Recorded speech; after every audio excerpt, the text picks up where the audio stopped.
E aí galera, beleza? No dia 17 saiu o episódio 14 de Kagurabashi, que dá continuidade à luta do grupo Kamunabi versus o Sojo, que deu início no capítulo 12. Bom, e o episódio começa basicamente com um dos membros da Kamunabi perguntando pro Chihiro o que exatamente significa a essência da espada. Aí o Chihiro fala que o pai dele dizia que é um poder que pode ultrapassar as habilidades teóricas. Ou seja, um poder que vai além das capacidades do portador da espada.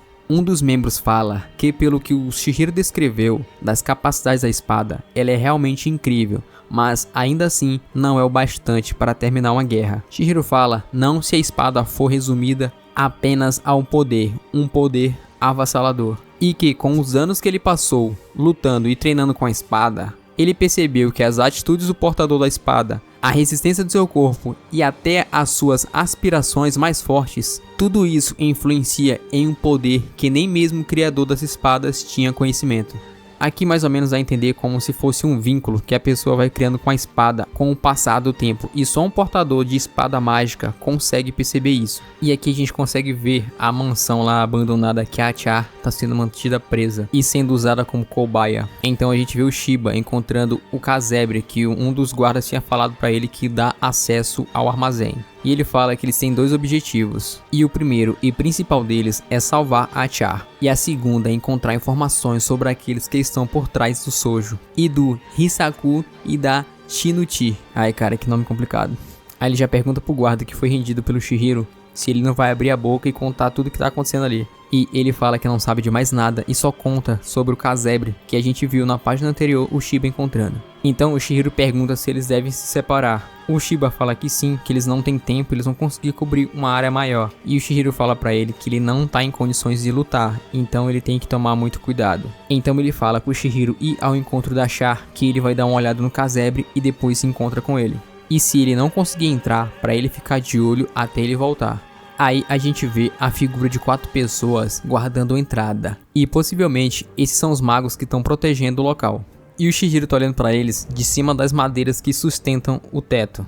Um dos magos percebeu a presença dele ali e atacou ele. Aí muda pro Shiba só escutando o barulho. E ele fala assim, pô, já te acharam, cara? Não era pra tu ficar na encolha? Aí fica difícil, eu tenho que cuidar dos meus e dos teus. E chegando ao casebre que ele falou que ia verificar, ele dá de cara com 2 pessoas. Aí aqui ele dá um de sarcástico e fala assim, pô, vocês parecem fortes. Então vocês estão guardando alguma coisa aí muito importante, né? E eu acho que por aqui já deu, talvez eu deva voltar lá pro Chihiro. Então é mostrado pra gente a cela que a Char tá sendo mantida presa. E alguém tá gritando que tem um intruso lá. E é aquele cara da espada que o Shozo tinha falado pra eles. Aí a Char percebe que é o Chihiro indo ao resgate dela. Aí a gente vê o Chihiro em frente aos 3 magos que estavam protegendo a entrada e mais alguns guardas. E eles ficam se perguntando, ué, aonde estão os guardas que estavam protegendo esse local pelo lado de fora? E um deles falam que pelo cheiro de sangue ele deve ter matado todos eles em um piscar de olhos. Galera, e a gente consegue ver a cara de cansaço que o Chihiro tá. Mano, o cara tá na pura determinação pra salvar a Char. E tá só o pó da rabiola. Aí cai na frente dele como se fosse uma planta. E lá de dentro sai um 4º mago.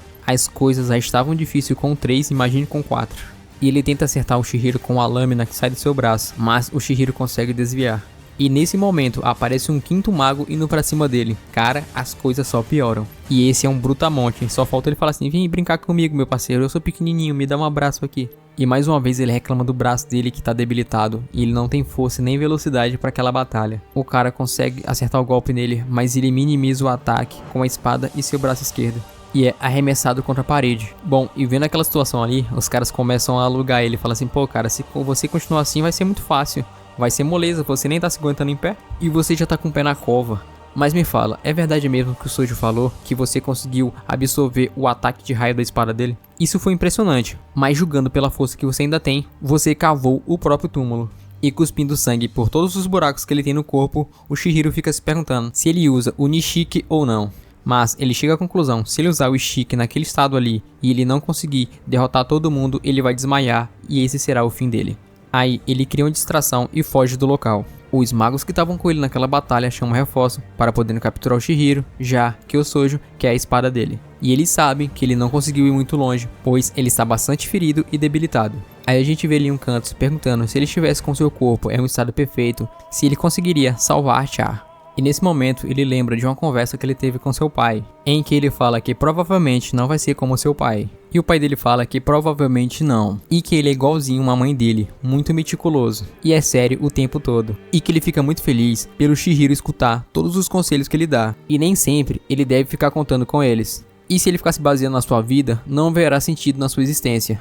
E que ele tem que lembrar que ele é bom em várias coisas que seu pai não é, como lavar louça, lavar roupa e varrer a casa. E seu pai fala, quando ele se sentir assim novamente, pra ele não deixar se abalar, e que ele tem que ser mais flexível, e pra ele ser a sua própria inspiração. Aí o Chihiro fala assim, ué, mas eu tô ficando mais confuso do que eu tava antes. Então muda para os cientistas perguntando aonde está o intruso.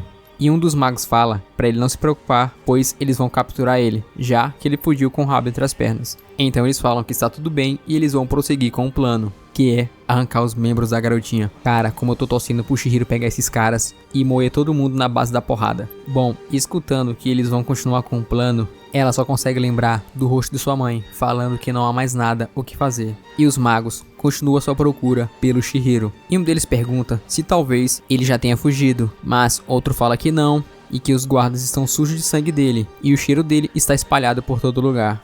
Aí a gente vê só os peixinhos dele passando entre os magos, voando assim, ó, tchum, tchum, tchum. Aí é falado pra gente que a Enten, a espada do Chihiro, tem 3 habilidades. Kuro, ataque de longa distância.